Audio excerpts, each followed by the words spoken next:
Hello everyone, आज जो हम करने जा रहे हैं वो पोएम है रेन ऑन द रूफ।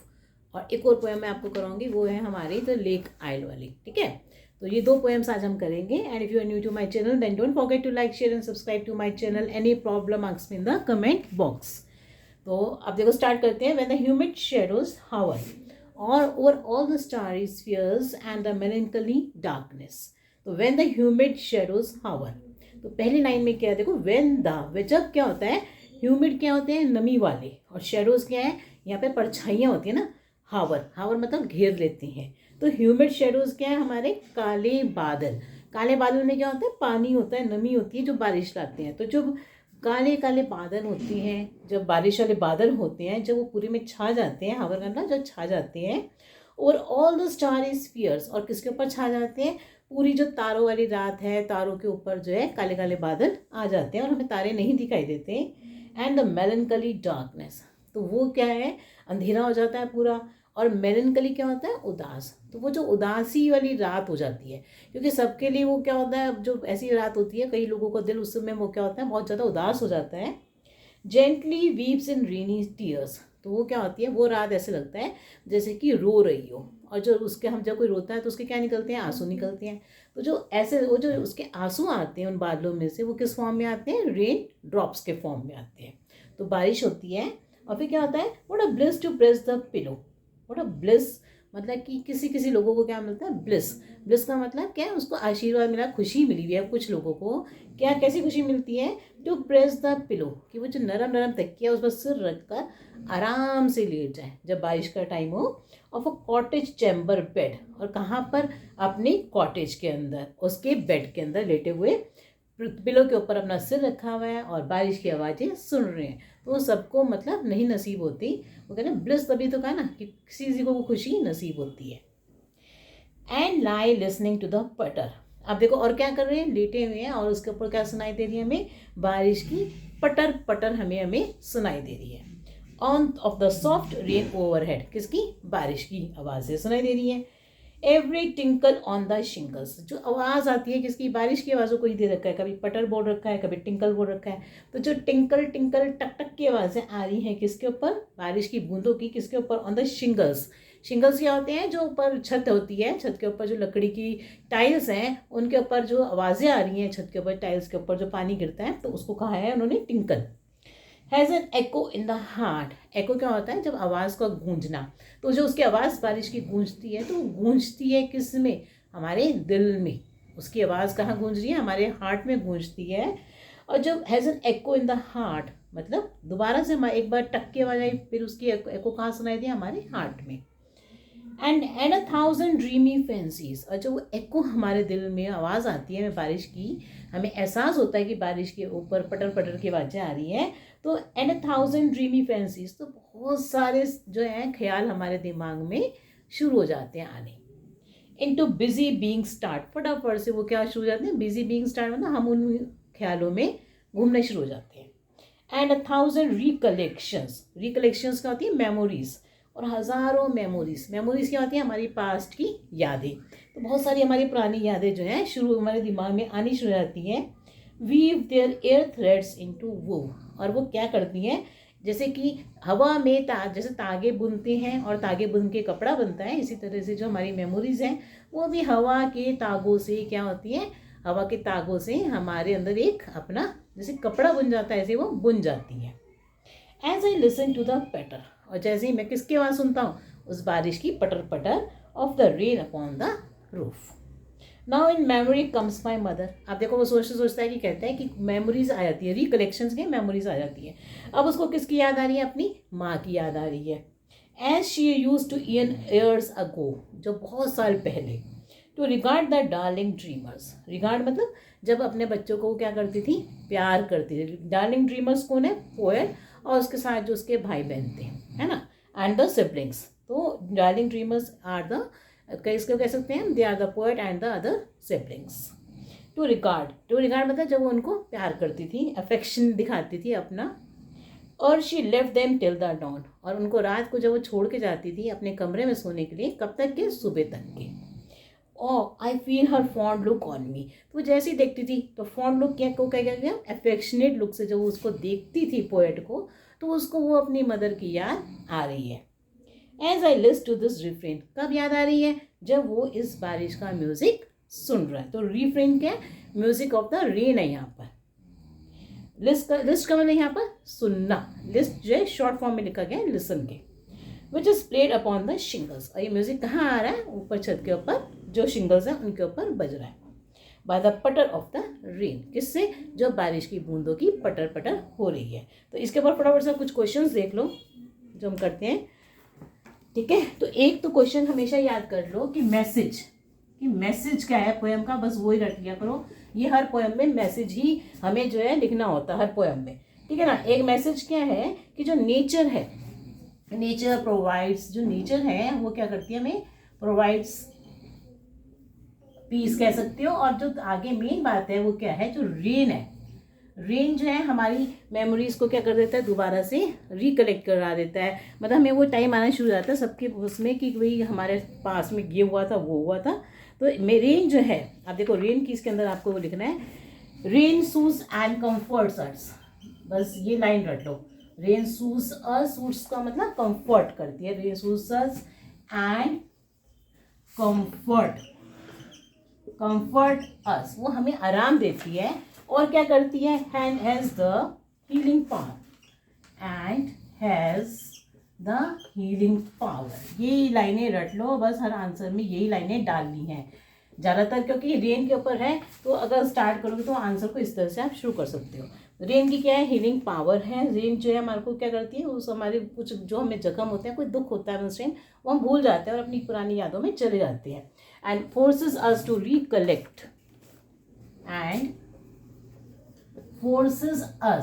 और हमें फोर्स करती है टू रिकलेक्ट, कि हम क्या करें, याद करें किसको, to recollect our past memories, ठीक है, आवर पास्ट मेमोरीज। तो ये जो है रेन का हमारा मैसेज है। तो मेन क्या है आपको बोलना है कि रेन सूसेस and comforters and has the healing power, और हीलिंग पावर है इसमें, and forces us to recollect our past memories.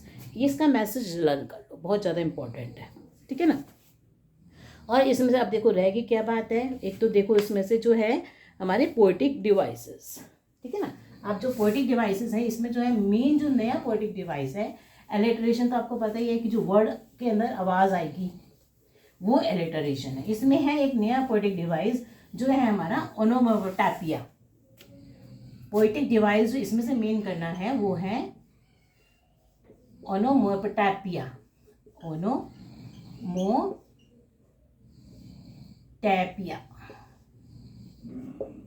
ठीक है। ये जो है ये पोएटिक डिवाइस है। इस पोएटिक डिवाइस को बस इसमें इसी में यूज़ हुआ ज़्यादा, कि जो आवाज़ें होती हैं जानवरों की, जैसे कि बारिश की जो आवाज़ें दे रखी हैं, जो पटर पटर, और ये सब क्या है, पटर आ रही है, टिंकल आ रहा है, तो ये जो आवाज़ें हैं इनको कहते हैं ओनोमोटोपैया, ठीक है।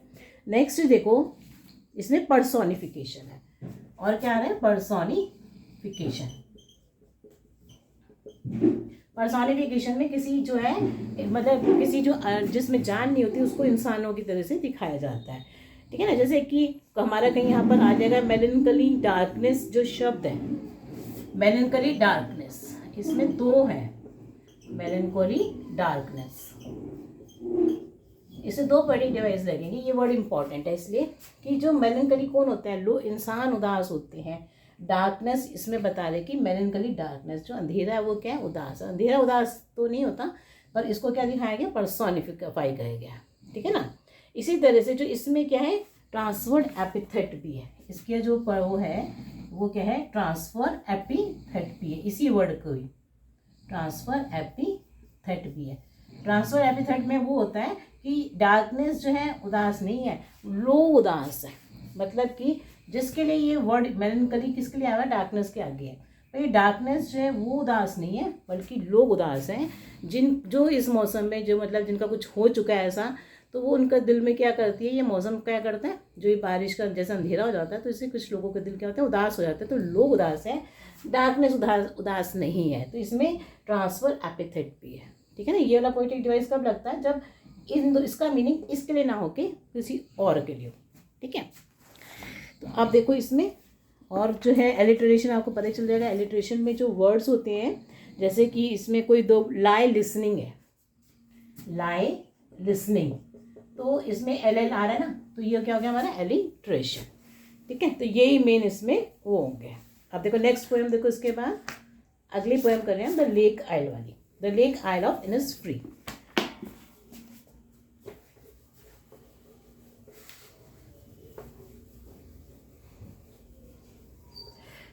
अब इसमें भी नेचर के ऊपर ही है, जो ये है poem the lake isle of Innisfree. तो ये इनिसफ्री एक जगह है और उसके वहाँ पर एक लेक है, जहाँ पर जो है पोएट जो है बचपन में जाता था अपने पेरेंट्स के साथ और वहाँ पे एंजॉय करता था, और वहाँ की जो लहरें हैं वो उसके दिमाग में, उनकी उसकी जो वेव्स की आवाज़ है उसके अभी भी दिमाग में सेट है। तो वो उस टाइम को बार बार याद करता है कि मैं काश वहाँ पर जा सकता। तो उसको अभी तक उसकी मेमोरीज जो है उसको हॉन्ट करती रहती है कि मैं वहाँ जाऊँ और इस सिटी की शोर शराबे से दूर हो जाऊँ। तो इसी पर उसने अपनी पोएम लिखी है। तो I will arise and go now, मैं उठूँगा और जाऊँगा, and go to Innisfree. Innisfree क्या एक आइलैंड है, ठीक है ना, वहाँ जाऊँगा।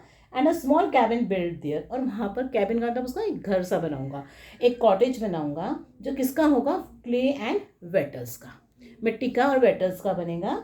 9 बीन रोज, 9 बीन रोज का मतलब 9 लाइनें रोज होंगी, जिसमें क्या है बीन, बीन क्या उसमें अनाज उगाएगा, 9 लाइनें होंगी किसकी, अनाज, जिसमें कणक उगाएगा। विल आई हैव देयर, वहाँ पर होंगी a hive for the honey bee, और एक जो है वहाँ पर क्या होगा, हाइव होगा मधुमक्खियों का छत्ता। तो क्या करने के लिए, मधुमक्खियों का छत्ते की वो शहद खाएगा और जो अनाज लगाएगा उससे अपना खाना बनाएगा। तो मतलब वहीं पर ही वो सब कुछ सेटिस्फाइड होकर लेगा।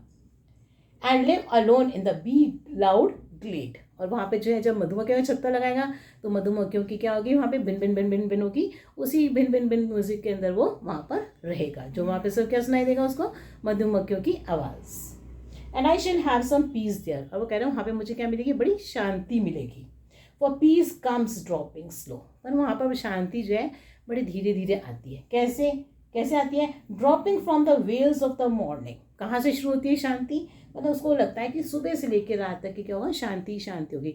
सुबह क्या होगा, dropping from the veils of the morning, जब मॉर्निंग, मॉर्निंग क्या है, सुबह के टाइम पर जब सुबह मॉर्निंग का घूंघट उठेगा। तो मॉर्निंग का घूंघट मतलब मॉर्निंग को भी उसने क्या कर दिया है, यहाँ पर पर्सोनिफाई कर दिया है। तो veils of the morning important word है, ठीक है ना। इसके ऊपर एक क्वेश्चन बन के आ सकता है कि वेल्स ऑफ द मॉर्निंग क्या है।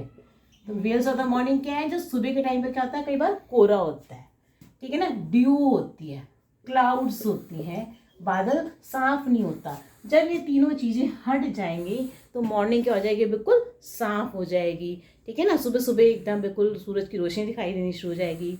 तो जब वेल्स ऑफ द मॉर्निंग हटेंगे, मतलब फॉग ड्यू क्लाउड्स हटेंगे, तो जो है वो क्या होगा, तभी क्या हो जाएगा, तभी उसको लगेगा कि हाँ मेरी मतलब पीस जो है शुरू हो गई, मतलब यहाँ से धीरे धीरे पीस शांति शुरू हो गई। To where the cricket sings, और कब तक की वो शांति रहती है, जब तक के क्रिकेट क्या होती है, टिड्डियाँ, जब क्रिकेट टिड्डियाँ कब होती है, शाम को, तो शाम तक की ऐसे ही शांति रहेगी। And there midnight's all a glimmer, midnight मतलब आधी रात जो होगी वहाँ पर वो कैसे होगी, ग्लिमर, चमकती हुई होगी, मतलब तारों की चमक होगी।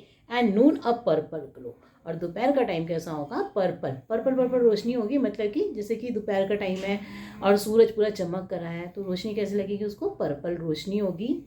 And evenings full of the linnets wake, और जो शाम होगी उसमें जो पंख वो लाइट पर आते हैं वो वाले मच्छर सारे उड़ रहे होंगे। आई will arise and go now, अब देखो दोबारा रिपीट कर दिया उसने, आई will arise and go now. तो इसमें याद रखना पोएटिक डिवाइस कौन सा आ रहा है, एनाफोरा भी आ रहा है। साथ मैं आपको पोएटिक डिवाइस ही बता रही हूँ उसके अंदर, ठीक है ना। तो एक तो हो गया पर्सोनिफिकेशन, पर्सोनिफिकेशन में किसको पर्सोनिफाई किया इसने, मॉर्निंग को, क्योंकि मॉर्निंग को कहा है, मॉर्निंग का क्या है, घूंघट है। घूंघट किसका होता है, इंसान मतलब वो करती हैं, वो लेडीज करती हैं घूंघट। तो इसमें कहा है मॉर्निंग किसका क्या है, वेल है, तो मॉर्निंग को पर्सोनिफाई किया गया है। एनाफोरा अगर आ जाए तो देखो, आई will arise and go now, पहले वाले पैराग्राफ में फिर से रिपीट कर दिया, आई will arise and go now. तो एनाफोरा क्या होता है, वो वाला पोएटिक डिवाइस होता है जिसमें कोई वर्ड जो है स्टार्टिंग में ही रिपीट हो, ठीक है ना। तो इसमें स्टार्टिंग में रिपीट हो रहे हैं। अब वैसे इसके चांसेस को मैं आने के एलिटरेशन ही ज़्यादा आती हैं आपकी चीज़ें। आई will arise and go now for always night and day. मैं वहाँ, मेरा मन करता है कि मैं एकदम उठूँ और मैं वहाँ पर जाऊँ for always night and day, और हमेशा वहीं रह जाऊँ। For always night and day मतलब हमेशा की रात दिन के लिए वहीं चला जाऊँ। I hear the lake water lapping with low sounds by the shore. उसको लग रहा है कि अब जैसे वो पुराने टाइम पर अपने चाइल्डहुड में चाहता था कि तो उसकी आवाज़ें आती हैं, समुद्र की लहरों की आवाज़ें आ रही हैं, तो उसको वही लगता है, वो टकराती हैं, मतलब शोर की लैप क्या होती है, गोद होती है, तो उसकी शोर की गोद में आती हैं और जिससे आवाज़ करती हैं, तो वही आवाज़ें उसको सुनाई दे रही हैं। कब सुनाई देती हैं? While I stand on the roadway, जब मैं सड़क के किनारे खड़ा होता हूँ। और ऑन द पेवमेंट्स ग्रे, या पेवमेंट्स क्या होते हैं? फुटपाथ। और ग्रे का मतलब जब सीमेंट की बने हुए, ग्रे वर्ड यहाँ पे किसका क्या मतलब है कि वो सीमेंटेड पेवमेंट के ऊपर जब खड़ा होता है तो उसको वो आवाज़ें, उस मतलब जो ट्रैफिक की आवाज़ें वो नहीं सुनाई देती, उसको वो आवाज़ सुनाई देती है जो कि लहरों की आवाज़ से है। I hear it in the deep hearts core. और वो उसको आवाज़ें कहाँ सुनाई दे रही है? उसके अपने दिल के अंदर। ठीक है ना? तो आप देखो इसके अंदर जो इंपॉर्टेंट है वो मैं आपको बता देती हूँ। इसके अंदर से जो इंपॉर्टेंट क्वेश्चन है, तो वही मैसेज है कि मैसेज में वही कि नेचर जो है क्या करती है हमें, nature provides peace to us. ठीक है ना? इसका मैसेज याद कर लो। एंड हियर जो है यहाँ पे इस पोएट ने इसमें क्या कन्वे करना चाहता था, that he wants to run away from the जो इतना नॉइज है, from the noises of the town या सिटी। ठीक है ना? अब इसके बाद और देख लो, इसमें से जो इंपॉर्टेंट बनेगा वो वर्ड है वेव्स ऑफ द मॉर्निंग का, आपको मैंने बता दिया। Poetic device, personification and affair इसमें।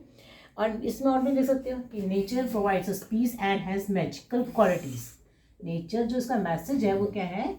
Nature provides us piece and has magical qualities. ठीक है? तो ये इसका मैसेज है, बस ये याद करना है इसके अंदर। चलो नेक्स्ट, अब जो 3 पोएम्स हो रहेंगे मैं आपको कल 2-3 दिन में और करा दूंगी। So thank you for watching my video. Any problem ask in the comment box.